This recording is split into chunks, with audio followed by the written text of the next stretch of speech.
debat antara Ahlus Sunnah dengan Qadariyah. Jadi kita harus tahu mazhab Qadariyah ya. Baik. Di antara debat Ahlus Sunnah dengan Qadariyah atau diskusi mengenai ini ya, seperti dalam satu riwayat dari Zaid bin Sabit. Bukan Zaid bin Sabit. Dari Umar bin Haytham. Umar bin Haytham dia berkata, suatu hari kharajna fi safinah, kami keluar dalam sebuah kapal, wa sahibana fiha qadariyun majusiyun. Ternyata di kapal ada Qadari, ada Majusi, ada agama lain, ada Majusi, ada Qadari. Maka orang Qadariyah ini ingin berdakwah, dia mengatakan kepada Majusi, asli, masuklah engkau ke dalam Islam. Kata Majusi, hatta yuridallah, aku masuk Islam sampai Allah berkehendak aku masuk Islam, baru aku masuk Islam. Kata Qadariyah, innallaha yurid, Allah ingin kau masuk Islam. Walakinna syaitana la yurid, tapi syaitan tidak ingin kau masuk Islam. Majusi berkata, perhatikan Qadariyah, karena Qadariyah punya keyakinan keburukan bukan dikehendaki oleh Allah. Maka dia berkata, Allah ingin kau masuk Islam, tapi syaitan ingin kau tetap Majusi. Syaitan tidak mau kau masuk Islam. Majusi ini berpikir, Allah berkeinginan aku masuk Islam. Syaitan ingin aku Majusi. Ternyata yang terjadi kehendak syaitan, aku Majusi. Kalau begitu syaitan lebih kuat daripada Allah. Kalau gitu aku ikut syaitan aja. Ini contoh. Ya, ini contoh bahwasanya kelaziman daripada keyakinan Qadariyah bahwasanya keburukan bukan dikehendaki oleh Allah. Ya, berarti dikehendaki syaitan. Kalau begitu mending aku ikut syaitan. Syaitan menang kok dalam hal ini. Buktinya aku Majusi. Ini contoh. Contoh lagi Amr bin Ubaid. Amr bin Ubaid suatu hari didatangi oleh seorang Arab Badui. Kemudian dia berkata, "Wahai Amr bin Ubaid, sungguhnya ontaku dicuri. Berdoalah agar Allah mengembalikan ontaku." Maka apa kata Amr bin Ubaid?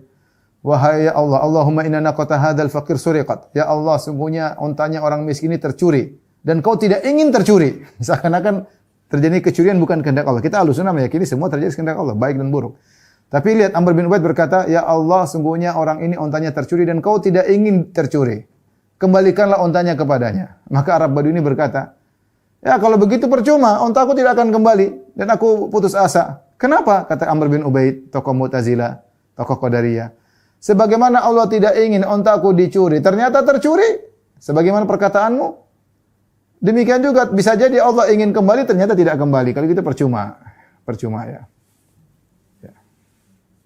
Kemudian juga ada seorang berkata kepada Abu Isam Al-Qastalani. Dia berkata, "Wahai Abu Isam Al-Qastalani, ara'aita in mana'anil huda?" Bagaimana menurutmu? Ini subatnya Qadariyah.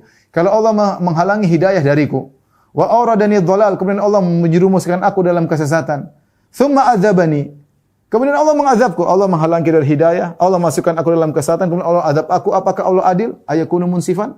Maka Abu Isam membantah, "In yakunal huda syai'an huwa lahu, falahu an yu'tiyahu man yasha." Kalau itu hidayah milik Allah, terserah Allah. Allah mau kasih, Allah menghalangi, terserah Allah. Ya. Jadi tidak bisa kau bilang Allah zalim, itu kan hak Allah, kecuali kalau Allah ambil hakmu, itu baru zalim. Uang kamu milik Allah, hidayah milik Allah, Allah tidak zalim. Demikian juga terjadi perdebatan antara Abdul Jabbar Al-Hamadani, ya, tokoh Mu'tazilah. Dia masuk ketemu Abu Ishaq Al-Isfirayini, salah seorang ulama Ahlus Sunnah. Maka Abdul Jabbar Al-Hamadani langsung nyindir. Dia berkata, "Subhana man tanazzaha 'anil fahsya." Segala puji bagi Allah yang Maha Suci dari segala keburukan. Itu Allah tidak menghendaki keburukan. Maka imam ini membantah. Subhana man la yaqa fi mulki illa ma yasha. Dia bantah. Maha Suci Allah. Dia bantah Qadariyah. Dia mengatakan Maha Suci Allah yang semua terjadi di alam semesta pasti di atas kehendaknya. Ya, artinya dia ingin menjelaskan keburukan bukan kehendak Allah.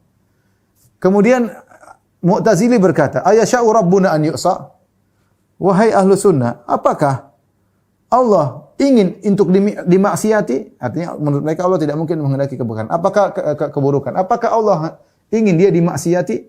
Maka dibantah lagi, "Ayu'sa rabbuna qahran?" Apakah ada orang bermaksiat kepada Allah dan Allah tidak mampu? Bukan kehendak Allah, yaitu Allah terpaksa harus dimaksiati?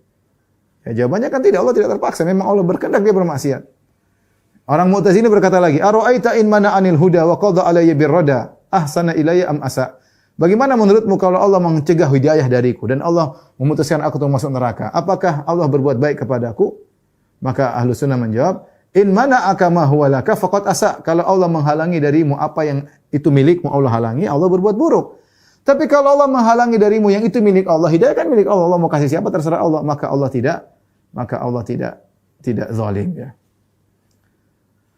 Taib, saya rasa sampai di sini saja. Kita sudah lewat waktu. Wallahu a'lam bishawab. Wabillahi taufiq wal hidayah. Assalamualaikum warahmatullahi wabarakatuh.